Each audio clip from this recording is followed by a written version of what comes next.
Okay, hello. My name is Melissa, and we're at the U.S. Embassy in Bogota. And you are applying to graduate school in the United States. So, this is a presentation to help you create a resume for that and the do's and don'ts. Don't be too personal on your resume. Don't add any photos of yourself or really pictures in general. Don't put any colorful, weird borders around your resume. It makes it look really cluttered and it does way more harm than good. Don't put your ID number on the resume, your passport information, any personal identification at all.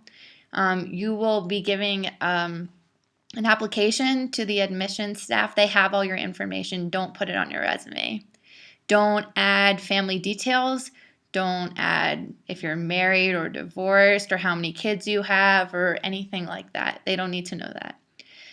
Don't list your religion, but it's okay to add religious related activities, work experience, volunteer experience. And unless you have a perfect or almost perfect GPA, leave it out. You will be giving them your transcript anyways, so it will just take up space on your resume. And if it's not perfect, don't tell them that.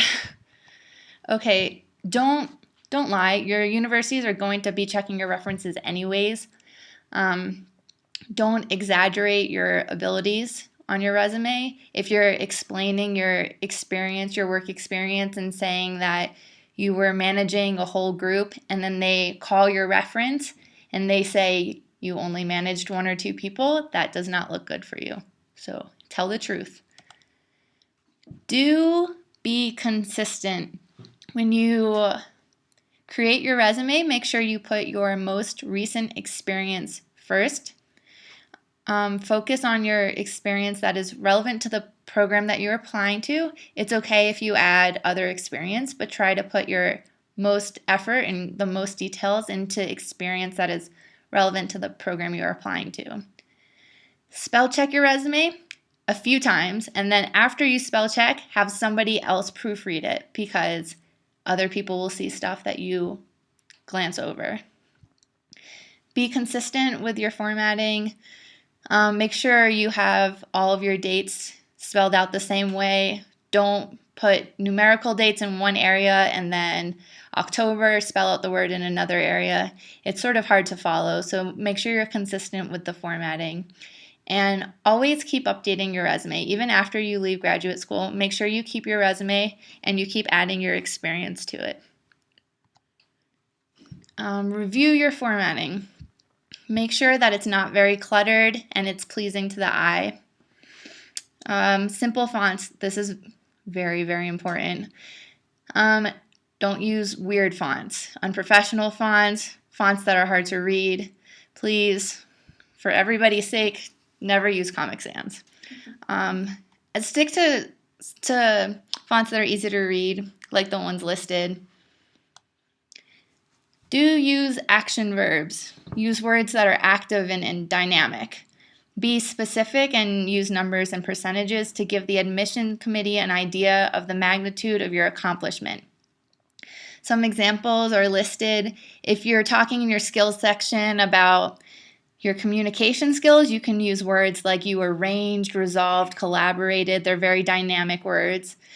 Let's see, some more examples.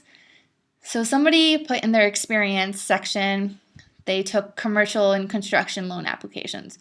Well, that's pretty vague. It doesn't say how many loan applications, who they're for, why this was helpful at all. And on the other side, the good experience says they processed 10 billion, that's a specific number, in commercial construction loan applications for whom? The top commercial lender in Eastern Missouri. It sounds better, it's more dynamic, and it explains your accomplishments better. So for your resume sections, make sure you have your contact information, add your name, email address, make sure it's professional sounding. I would recommend having your first and last name and maybe some numbers. If it's not Oh, what's the word? If it's already taken, you can add some numbers in it, but it'll still sound professional if you just have your first and last name. Add your phone number and address.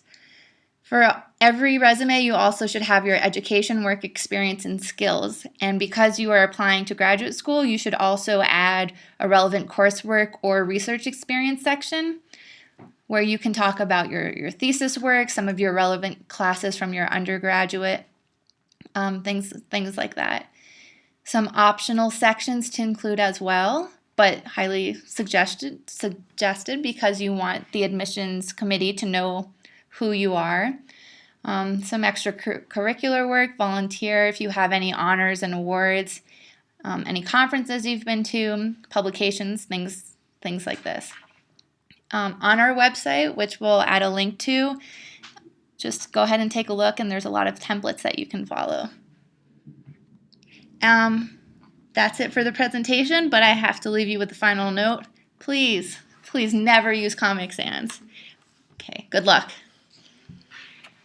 Just a couple more things, guys. This is Rachel again, about the context that you'll be sending the resumes for. Some of you also may have questions because some universities might ask for a CV, a curriculum vitae, an hoja de vida.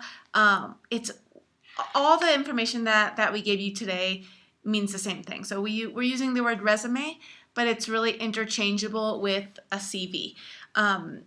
In general, you may see the word resume more in a work context. People might ask for a one-page resume or something, but all the information here is completely applicable for any university that might ask you to send your academic CV, your curriculum vitae.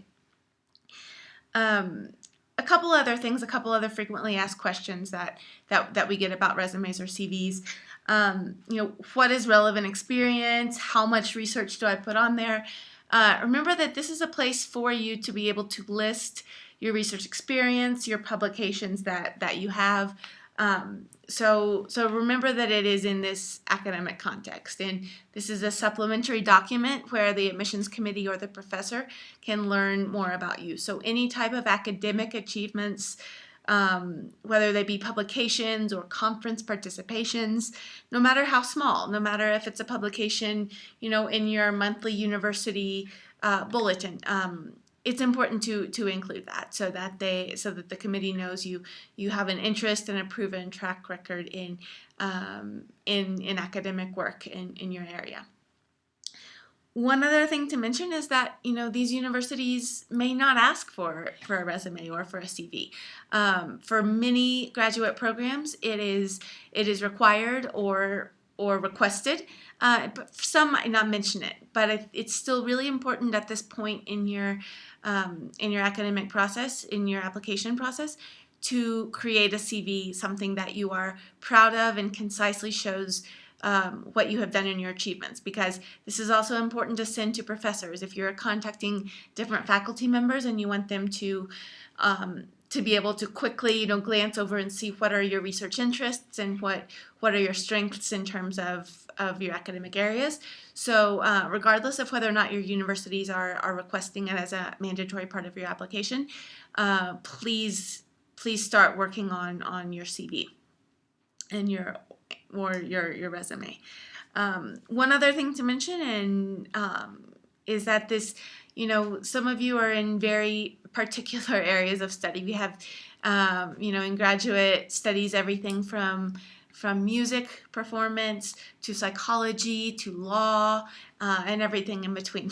So remember that these are general guidelines, but it varies based on your discipline and your area of study. So if you for a music or arts, for example, there might be a different format. You might not have publications per se, but you might have conferences, concerts, or different types of tours that you've taken with other musicians.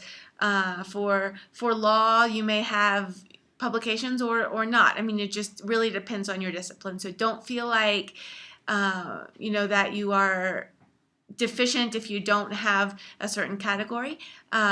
It just depends also on your field of study. But remember, this is the space for you to highlight your academic work and your academic record. So please use it wisely, and we'll be sending along the resources as well that Melissa mentioned.